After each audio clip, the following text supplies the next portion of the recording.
In many dystopian stories, the future rages full of rogue robots running the world, and humans feed on the bottom, surviving on the scum of the earth, and living subservient to their own creations. This is a scary future to think about, but while I don't know exactly when AI-powered robots will take over the world, I can confidently say that humans will never be forced to live on bugs as meat. Bugs won't save the world because, contrary to what the elite ultra-rich climate activists say, bug farming creates massive amounts of plastic waste, demands an incredible amount of energy from fossil fuels, and eating too many bugs is harmful to human beings. Living on bugs will be way better for the environment, the ultra-rich elite climate activists claim, but the facts are a planet where humans eat only insect protein would worsen the environment.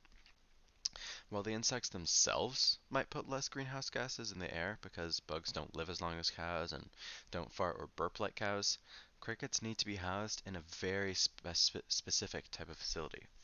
This is a small win for Team Cricket because crickets are cold-blooded creatures and must be kept between 70 and 75 degrees Fahrenheit in an environment free of excessive humidity or they'll die. Raising crickets relies on industrial-sized temperature-regulated warehouse powered by massive equipment which pumps carbon into the atmosphere in a manner that when compared to what's required to raise cows or chickens, makes a lifetime of cow farts seem like the wimpy puff of air coming out of a child's bubblegum bubble.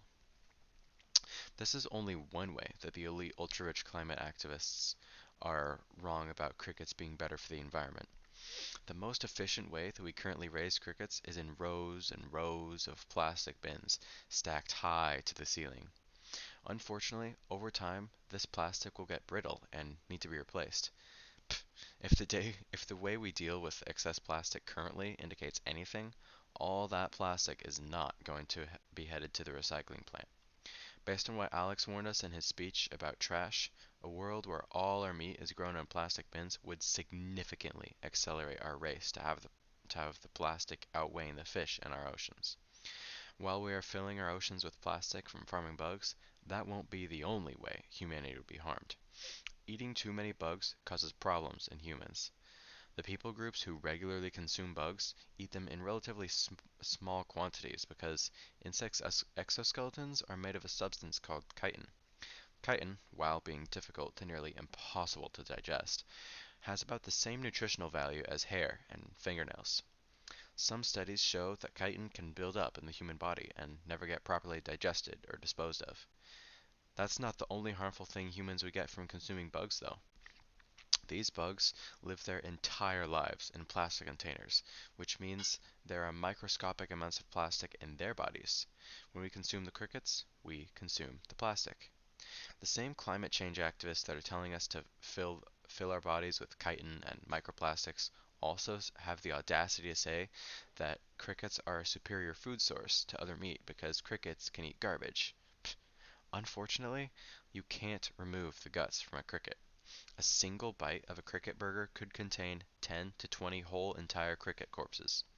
Their eyes, brains, poop, guts, reproductive organs, and every other part of them, as well as whatever was in the cricket's digestive system before it died, including the garbage. Crickets are being able to eat garbage isn't completely worthless though. Some chicken feed companies raise crickets on garbage to sell to their farmers. The farmers then feed these specially farmed crickets to their chickens in order to produce safe meat and eggs. Ironically, if crickets are fed a diet that would make them safe for human consumption, they become the exact same price per pound as chicken, only without providing eggs. In conclusion, bugs won't save the world. They have their purpose as chicken feed. However, they'll never be anything more than this because farming bugs as protein would greatly negatively impact human beings and the environment. I can say with confidence that in the future we will not have to subsist solely on bugs for our protein. Unfortunately, I can't guarantee anything about being safe from robots taking over the world. That's a topic for another speech. Thank you.